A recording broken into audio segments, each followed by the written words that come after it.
southernmost and smallest of the Galilean moons.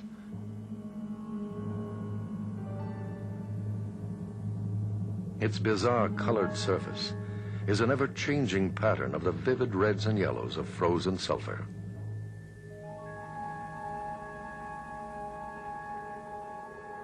Scattered across the surface are the vents of inactive volcanoes. Many of the calderas are dark in color, filled with lakes of frozen black sulfur.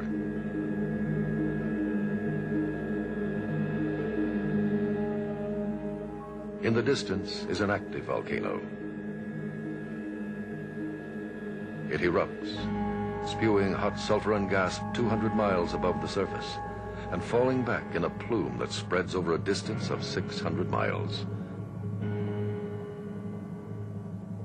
No impact craters are visible on Io because constant eruptions resurface the moon with sulfur and bits of rock. Surface flows that originate in dark volcanic centers spread to fan shapes about 60 miles across, or leave long snake-like patterns.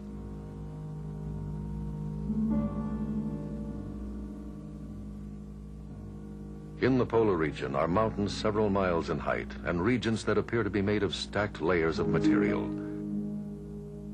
These cliffs are created by constant erosion from liquid sulfur compounds escaping from underground and leaving snow-white patches.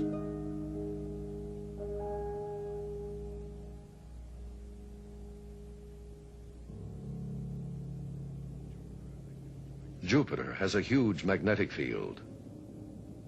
The field would expand symmetrically in all directions if it were not impacted by the solar wind, a streaming flow of particles from the sun. A bow shock is created where the solar wind meets the magnetic field. Behind the bow shock, the field is warped and turned inward upon itself by the pressure of the wind. It is formed into a long tail that extends 500 million miles to the orbit of Saturn.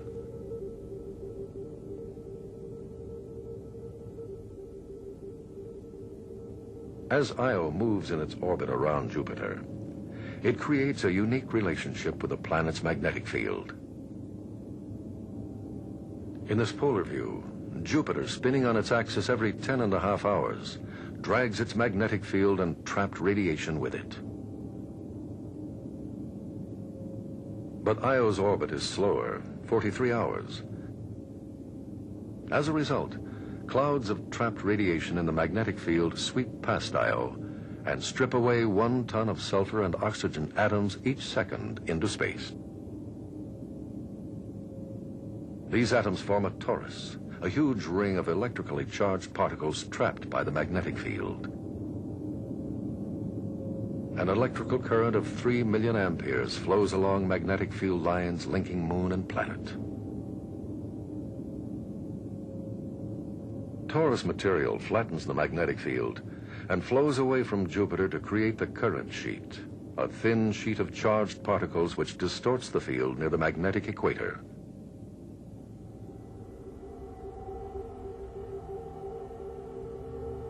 The Voyager scientists had been saturated with surprises at Jupiter, and they approached Saturn with cautious, open minds.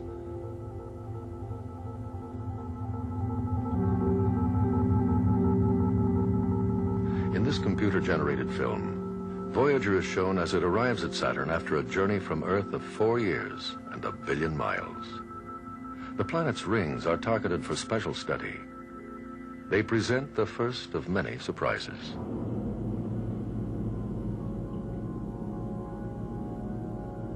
In this hypothetical sequence, we may observe the changing appearance of the Saturn rings. All the great classic rings appear to break up into hundreds of small rings, and each of the narrow rings appears to be filled with yet narrower structures.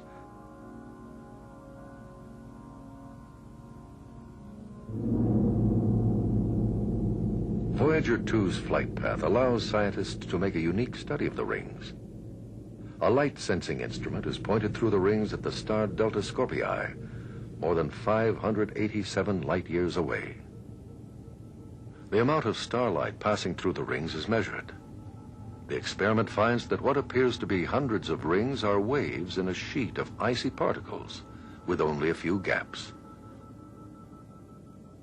The rings hold yet another surprise: dark streaks that orbit with Saturn and then vanish. They are clouds of dust suspended above the ring by some unknown method.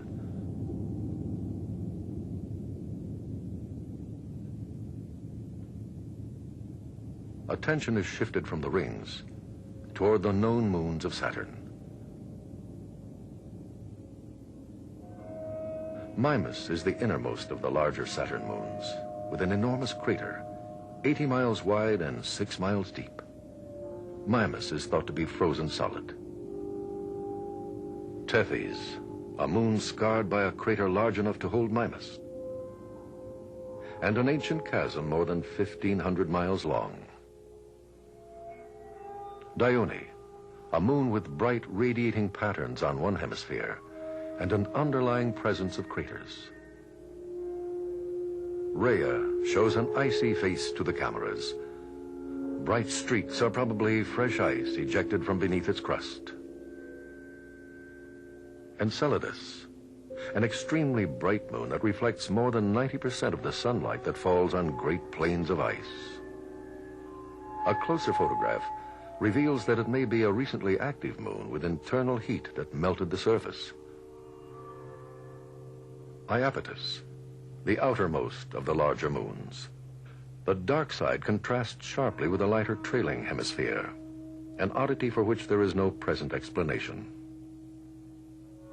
And Hyperion, an apparent fragment from the shattering of a larger moon, tumbling erratically in its orbit. The most intriguing of Saturn's moons is Titan, larger than the planet Mercury. It is the only moon known to have an atmosphere. Nitrogen and methane gases shroud Titan with dense clouds which our cameras cannot penetrate. The chemistry of this atmosphere is unlike that of any other. If we could descend to the surface of Titan, we might see ice mountains softly eroded by a persistent rain of complex chemicals, and a deep chemical ocean, a strange parody of the oceans of Earth.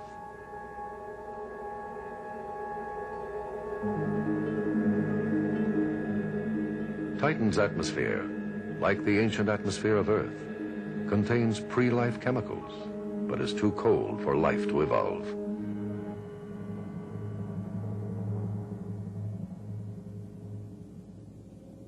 The moons of Saturn have a direct influence on Saturn's rings.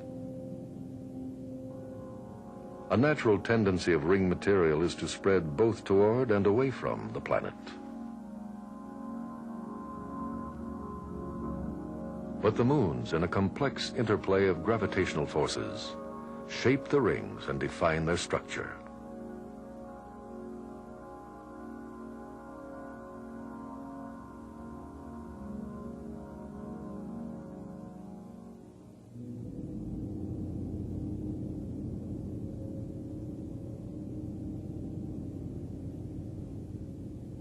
Four and 1/2 billion years ago, the planets were formed in the gravitational collapse of a great cloud of swirling gas and dust.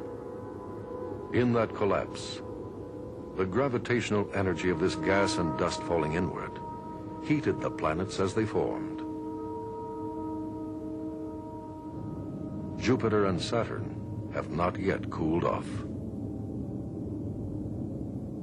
Consequently, both planets give off more energy than they receive from the sun. And this energy is thought to be the heat engine that yields the stormy patterns of their intricate weather systems. An experiment has been performed which demonstrates how these weather systems could work. The major planets can be regarded essentially as rotating fluid